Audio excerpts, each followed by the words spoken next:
जख्म कहीं चेहरे पर उभर आए हो तो उन्हें पढ़ लूं। तुम्हारे अंदर क्या चल रहा है जो मैं समझ नहीं पा रही और तुम कह नहीं पा रहे। बताओ, तुम मेरे बारे में क्या सोचते हो? क्या सोचना देवी,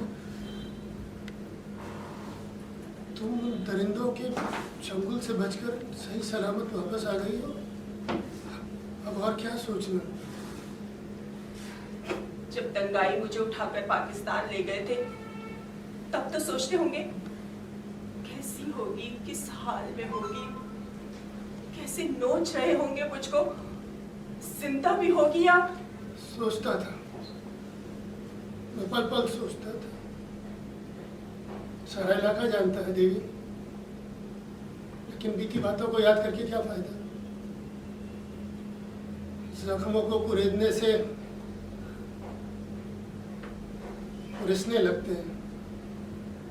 लाशों के ढेर के बीच चेहरे खोजने की कोशिश में सिर्फ बदबू और सड़ांधी हाथ लगती है। इसलिए जो बीत गया सो बीत गया। तुम्हारे लिए बीत गया होगा, लेकिन मेरे लिए नहीं, एक पल को भी नहीं। वो मेरे अंदर धधक रहा है। वो चीखो पुकार, वो चिल्लाना, वो गिड़गिड़ाना, मिन्नतें करना, नोचे जाना, इतनी कोशिश करती हूँ। तुम्हारे लिए सब बीत गया। देखो, बंटवारे में देश की सरहदों ने नहीं, आवाम ने भी बहुत कुछ खोया है। और जो खोया है वो कभी लौट कर वापस नहीं आएगा। देश के बड़े बड़े लोगों के बीच बंटवारे का फैसला हो गया,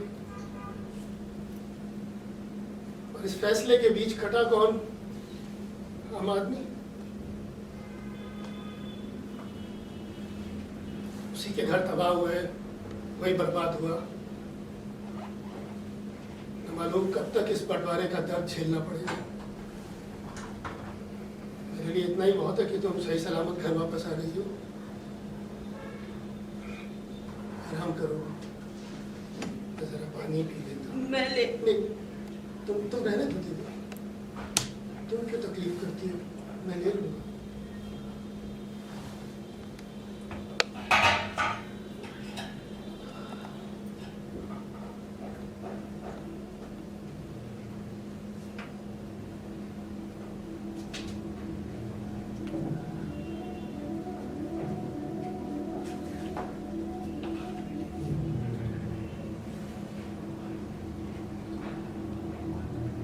आप क्या सोच रहे हो? कौन था वो? मेरा वो मतलब नहीं था देवी, बस अनजाने ही मुंह से निकल गया। जमाल, जमाल नाम था उसका। ज्यादा सोचो मत, पूछो मुझसे, सब कुछ पूछो, पूछो। वो तुम्हारे साथ अच्छा सलूक करता था? हाँ। क्या हुआ? देखो, तुम मुझे मारते थे, लेकिन मुझे तुमसे कभी डर नहीं लगता था। वो मुझे मारता नहीं था, लेकिन उसके नजदीक होने से ही मैं दहशत से कांप उठती थी। पूछो मुझसे। देखो देवी, बीती बातों को याद करके क्या फायदा। सब अच्छा हो जाएगा, धीरे धीरे तुम भी सब भूल जाओगी, सब ठीक हो जाएगा। पर मुझे कहना है, पूछो मुझसे, पूछो। ये वक्त अपने बारे में कहने या सुनने का नहीं है। बंटवारे में हजारों लोगों के, लाखों लोगों के परिवार तबाह हो गए। उधर सरहद पार से जो औरतें इधर आ रही हैं, उनके परिवार वाले उनको अपनाने से इनकार कर रहे हैं। उन सबको समझाना है, उन सबको समझाना है कि इन औरतों को अपनाना है। सबके जख्मों पर मरहम लगाना है। देवी, एक बार पूछ लो, फिर चले जाना। तुम जानती हो कि मैं तुमसे नहीं पूछ सकता। मैं तुमसे कुछ नहीं पूछूंगा देवी। यूं अंदर ही अंदर घुटन की दीवार खड़ी कर लेने से तो पूछ लेना बेहतर है। पूछो मुझसे, पूछो। पहले ही कुछ ज्यादा ही देर सो गया मैं।